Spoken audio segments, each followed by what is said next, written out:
नमस्कार। राजस्थान की आज की पहली और बड़ी खबर। राजस्थान में पंचायत और निकाय चुनाव पर हाल ही में हाई कोर्ट से मिली नई डेडलाइन के बाद सरकार ने साफ तौर पर कह दिया है कि वो चुनाव कराने के लिए पूरी तरह तैयार है। वहीं यूडीएच मंत्री झाबर सिंह खर्रा ने कहा कि राज्य चुनाव आयोग जब भी उचित समय समझेगा तो सरकार तैयार है। सीकर में मीडिया से बातचीत में यूडीएच मंत्री ने कहा कि हाईकोर्ट के आदेश की पालना निर्वाचन आयोग को करनी है और जब भी निर्वाचन आयोग सही समय समझे और सरकार से किसी भी सहयोग की अपेक्षा करे तो राज्य सरकार तत्काल निर्वाचन आयोग को सहायता देने के लिए तैयार है। इसके अलावा झाबर सिंह खर्रा ने पंचायत और निकाय चुनाव को लेकर कहा कि सरकार के स्तर पर 3 महीने पहले ही पंचायत राज पंचायत समिति पुनर्गठन, नई पंचायत का सृजन और उनके वार्डों का पुनर्गठन सहित नगर निकाय की सीमा विस्तार से लेकर वार्डों के पुनर्गठन तक का काम पूरा कर लिया है। अब सरकार चुनाव कराने के लिए पूरी तरह से तैयार है।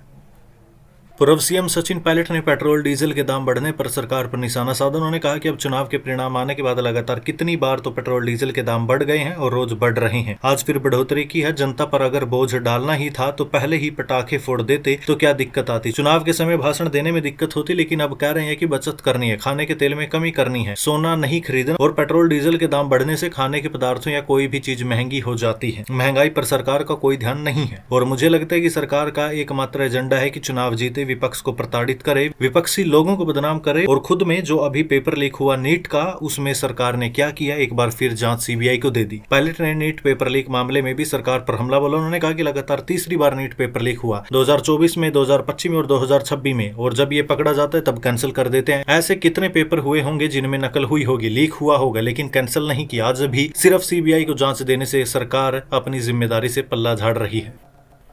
राजस्थान की राजनीति में इन दिनों तेल की कीमतों को लेकर घमासान जारी है। विपक्षी दल कांग्रेस के दिग्गज नेता और पूर्व सीएम अशोक गहलोत ने आरोप लगाया कि राजस्थान सरकार को डीजल की कीमत बढ़ने से फायदा हो रहा है और वो चाहे तो वैट टैक्स घटाकर लोगों को राहत दे सकती है। इसके जवाब में अब राजस्थान के कैबिनेट मंत्री जोगाराम पटेल ने गहलोत पर अब हमला किया और कहा कि गहलोत जब खुद मुख्यमंत्री थे तो उन्होंने भी मांग किए जाने के बावजूद कभी वैट नहीं घटाया। जोगाराम पटेल ने कहा कि जिनके मकान कांच के होते हैं वह दूसरों के घरों पर पत्थर नहीं फेंका करते। हमारी कई बार मांग करने पर भी गहलोत सरकार ने वैट कम नहीं किया था। बीजेपी प्रदेश अध्यक्ष मदन राठौड़ ट्रेन से जयपुर से बीकानेर पहुंचे। केंद्रीय गृह मंत्री अमित शाह के बीकानेर दौरे के मद्देनजर बीजेपी प्रदेश अध्यक्ष बीकानेर के लिए रवाना हुए। इस दौरान मदन राठौड़ कुछ देर सीकर रेलवे स्टेशन पर ठहरे। यहां बीजेपी नेताओं और कार्यकर्ताओं ने उनका स्वागत किया। राठौड़ ने आमजनों से भी ज्यादा से ज्यादा सार्वजनिक परिवहन का उपयोग करने की अपील की। उन्होंने मीडिया से बातचीत में कहा कि जहां ट्रेन की सुविधा उपलब्ध हो वहां लोगों को निजी वाहनों की बजाय ट्रेन से यात्रा करनी चाहिए। मदन राठौड़ ने कहा कि प्रधानमंत्री नरेंद्र मोदी देशवासियों से लगातार पेट्रोल और डीजल की बचत की अपील कर रही हैं। सार्वजनिक परिवहन को बढ़ावा देने की भी बात कही है। इसी सोच के तहत सभी पदाधिकारियों के साथ ट्रेन से यात्रा कर रहा हूं। पेट्रोल डीजल की कीमतों में बढ़ोतरी को लेकर भी उनसे सवाल पूछा गया। उन्होंने जवाब दिया कि ईंधन के दाम बढ़ने से जनता पर भार जरूर बढ़ता है, लेकिन ये केवल भारत की नहीं बल्कि पूरी दुनिया की समस्या है। उन्होंने दावा किया कि अमेरिका समेत कई देशों में पेट्रोल डीजल की कीमतों में 40 से 56% तक की बढ़ोतरी हुई, जबकि भारत में वृद्धि अपेक्षाकृत कम है। उदयपुर की पर्वतारोही बेटी ने इतिहास रच दिया। कठिन परिस्थितियों के बावजूद मनस्वी अग्रवाल ने दुनिया की सबसे ऊंची चोटी माउंट एवरेस्ट पर भारतीय तिरंगा फहराया है। इस कामयाबी के साथ मनस्वी राजस्थान की पहली आम नागरिक श्रेणी की महिला बन गई जिन्होंने एवरेस्ट फतेह किया। इससे पहले राजस्थान में केवल सेना, अर्ध सैनिक बल और राजकीय संस्थाओं से जुड़ी 3 महिलाओं ने ही एवरेस्ट पर तिरंगा फहराने की उपलब्धि हासिल की है। मनस्वी अंटार्कटिका महाद्वीप के सबसे ऊंचे शिखर माउंट विंसन मैसिफ पर भारतीय ध्वज फहराने वाली राजस्थान की प्रथम महिला है। देश भर में पेट्रोल और डीजल के दामों में एक बार फिर बढ़ोतरी हुई। जयपुर में भी इस बढ़ोतरी का असर रहा। जयपुर में पेट्रोल के दाम में 2 रुपए 82 पैसे की बढ़ोतरी हुई, जबकि डीजल 2 रुपए 72 पैसे महंगा हुआ। जयपुर में पेट्रोल की कीमत 112 रुपए 69 पैसे हो गई और डीजल की कीमत 97 रुपए 81 पैसे प्रति लीटर पहुंच गई। 15 मई को पहली बार पेट्रोल में 3 रुपए 25 पैसे और डीजल में 3 रुपए 02 पैसे की बढ़ोतरी हुई थी। पिछले 10 दिनों में चौथी बार पेट्रोल और डीजल की कीमतों में इजाफा हुआ है।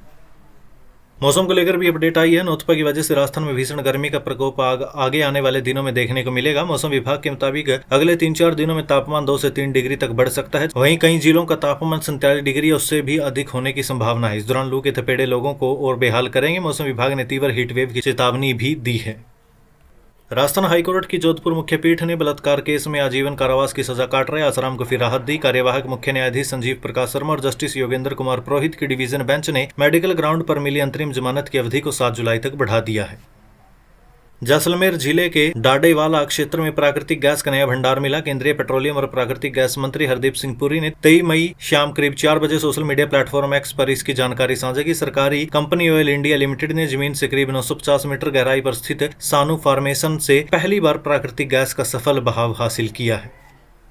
अमेरिकी विदेश मंत्री मार्को रूबियो पत्नी जेनेट डी रूबियो के साथ आमिर महल घूमे। आमिर महल के जलेब चौक में उनका पारंपरिक राजधानी अंदाज में स्वागत किया गया। लोक कलाकारों ने घूमर, कालबेली और कच्छी घोड़ी डांस किया। आमिर महल घूमने के बाद मार्को रूबियो पत्नी के संग होटल रामबाग में पहुंचे। जयपुर एयरपोर्ट पर विमान से उतरने के बाद उन्होंने कहा हैव फन। उनके साथ अमेरिका के राजदूत सर्जियो गोर भी थे।